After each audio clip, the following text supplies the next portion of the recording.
resilience, courage, vision. The story of the Adrian Dominican Sisters is a story of fearless, determined, strong women who, time and time again, have gone out into the unknown and met the challenges they found there. These qualities go all the way back to August 26, 1853, the day 4 Dominican nuns from Regensburg, Germany, were left sitting on the dock in New York City. Dominican nuns have been in Regensburg, which is also known as Ratisbon, since the year 1233. The convent is still there, in fact. The nuns began operating a school in 1803 and quickly became known as educators, even though teaching was a new ministry for them. And so, in the mid-1800s, when a Catholic priest from Pennsylvania needed nuns to teach the children of German immigrants, he turned to the convent at Regensburg. The prioress at Regensburg, Mother Benedicta Bauer, chose 4 of her women to make the trip to America. In July 1853, these women left the safety of their cloistered convent in their small town for a month-long ocean voyage to a far-off land. When their ship docked in New York City that August 26th, this big, bustling city was like nothing they had ever seen before. And when they stepped out onto the dock, they expected the priest from Pennsylvania to be there to get them. Except he never showed. So the sisters waited, and waited, and waited. Finally, they were able to connect with a priest there in New York City. And within a few days, they were in Holy Trinity Church in the Williamsburg section of Brooklyn. While, unfortunately, it must be noted that the priest at Holy Trinity used them as his personal maids and cooks, more to the point, they taught in the parish school. So the beginnings were anything but smooth, but ending up in New York City instead of the Pennsylvania countryside changed everything. The convent in Brooklyn grew and grew as more young women entered Dominican life. A daughter convent was established on 2nd Street in Manhattan. It is from this convent, named Holy Rosary, that the Adrian Dominicans trace their lineage. In May of 1877, Mother Augusta Nurl, the prioress of the 2nd Street convent at the time, made a prophecy on her deathbed about seeing a peninsula dotted white with Dominican habits like daisies. The description that came out of her prophecy was the Peninsula of Promise. Not even 6 months later, Father George Ziegler of St. Francis Parish in Traverse City, Michigan, sent a letter to Mother Augustine's successor, Mother Hyacinth Scheininger, asking for sisters to staff his school.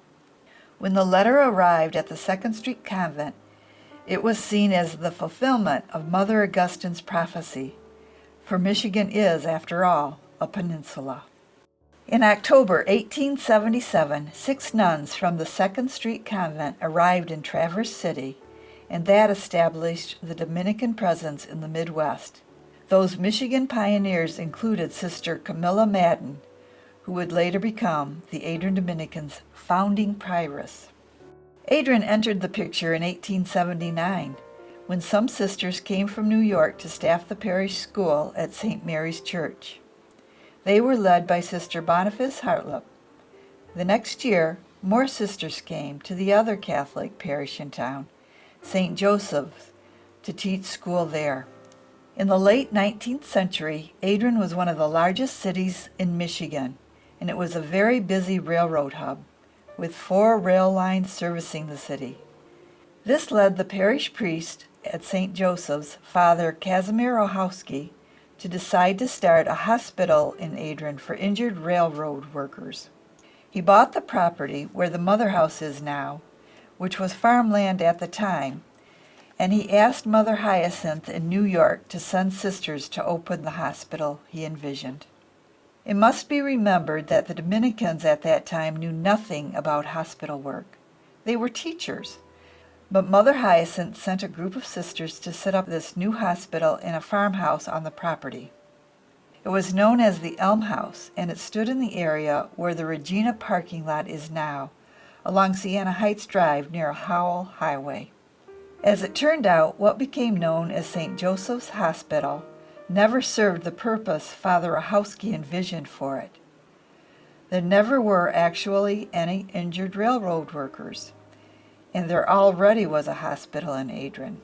Instead, it ended up being, in large part, a home for the elderly, some of whom could easily pay their way, but some of whom could not.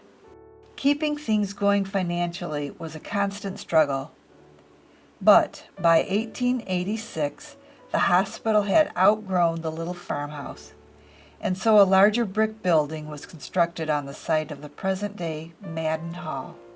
That first building was a 3-story structure to which wings were eventually added on both sides. Then, in late 1910 and early 1911, the original building, which had become dwarfed visually by the 2 taller wings, was torn down and replaced by a 4-story structure, the Madden Hall of today. We had already mentioned that Sister Camilla Madden was one of the pioneering Traverse City sisters. Unfortunately, ill health worsened by the harsh northern Michigan climate had sent her back east. In 1892, she was superior of St. Paul Convent in Greenville, New Jersey, when she was assigned to come to Adrian. By this time, sisters from the New York convent had made it literally to the other side of the country.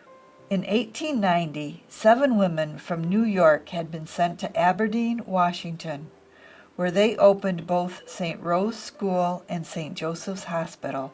When the province became independent of the New York community in 1923, the same year as Adrian did, Mother Guelma Stafford would become its first prioress. This branch of the Regensburg tree would, in time, become the Dominican Sisters of Edmonds, Washington, which in 2003 merged with the Adrian Dominican Sisters. Back in Adrian, Mother Camilla was well aware that the hospital had no future. But she realized, too, that the very same trains which had led Father Rahowski to think Adrian would be a good site for a railroad workers' hospital could bring girls from far and wide to a boarding school. And so she requested permission for this school from Bishop John Foley of Detroit. At the time, Adrian was within the Diocese of Detroit. Bishop Foley resisted the idea, but Mother Camilla persevered and in time won her case. St. Joseph Academy opened in 1896 and went on to serve students in one form or another for more than 100 years. And many of the girls who got their education at the academy went on to enter the congregation. Bishop Foley was also resistant to having the Adrian sisters take schools in the city of Detroit. But even though that door was closed at the time, many other doors opened. Chicago, Florida, the Southwest, and eventually Detroit. By 1923, the congregation staffed more than 60 schools in 7 states. As the demand for teaching sisters grew, so did the need for a college to train these young women. And so, in 1919, the congregation founded what was then known as St. Joseph College, later called Siena Heights College, and now Siena Heights University. This brings us to June 1923.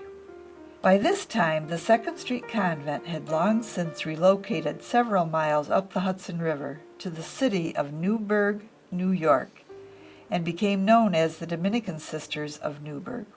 Adrian had been a province of the New York convent since 1892, with Mother Camilla serving as provincial. But for many years, the sisters in Adrian had been independent of New York in everything but name. This changed in 1923, when Mother Camilla and Mother Emanuel Phelan, Newburgh's prioress, decided jointly that Adrian would officially become its own congregation. The Diocese of Detroit and the Archdiocese of New York gave their approval, and on June 27, 1923, at the St. Joseph Academy commencement ceremonies, Detroit Bishop Michael Gallagher announced to everyone assembled that henceforth Adrian would be independent of the convent in Newburgh. And thus, the Adrian Dominican Sisters were born. The earth produces of itself, first the stalk, then the head, then the full grain in the head. Mark 4:28.